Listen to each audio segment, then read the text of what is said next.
Well, I remember 9/11 like it was yesterday, every minute of the day.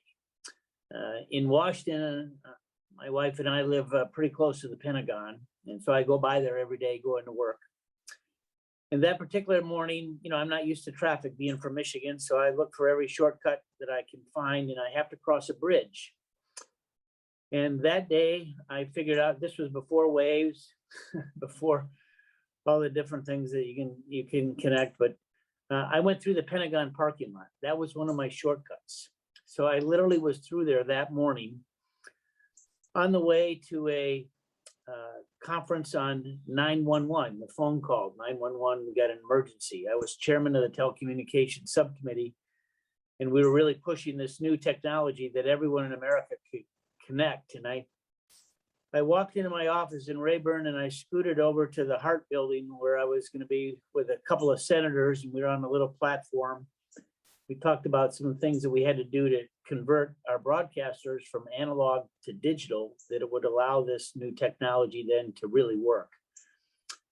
And it was standing up there with a couple of my colleagues that the word came through that a plane had hit one of the Trade Center buildings. I thought it must be like a Cessna. I couldn't imagine what happened. And I stepped across the hall, and actually Senator Stabenow's office, my senator, and we looked at the TV screen and I said, "Oh my God, look, the Pentagon's now been hit." They had the live video, and he ran down the stairs, didn't want to take the elevator, ran down the stairs. I had a convertible, Chrysler Sebring, top was down, it was a beautiful day. And I drove over to the house side, could see the smoke and just billowing from across the river.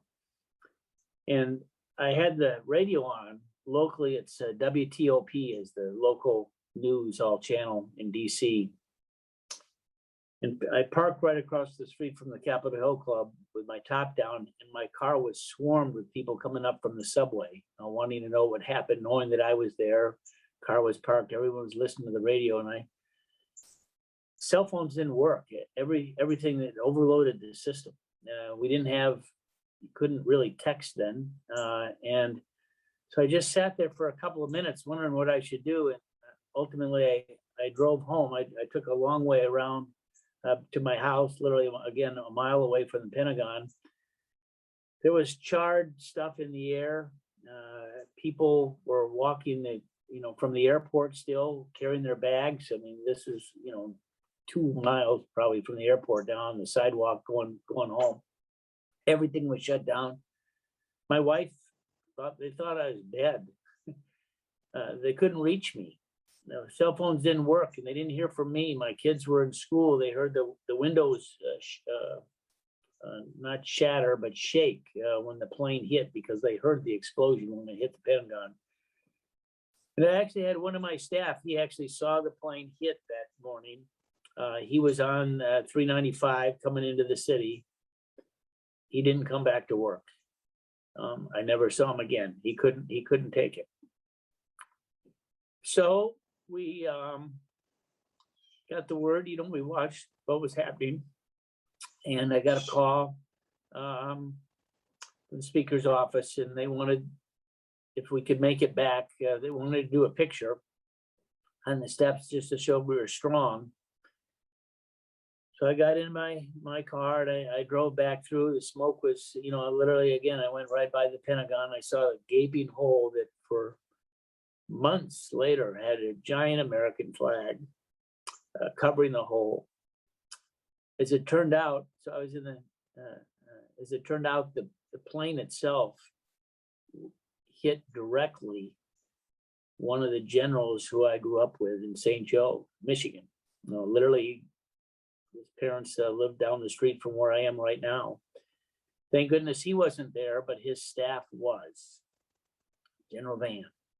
He was later a 3-star, I think, general, and West Point grad. His kids went there too.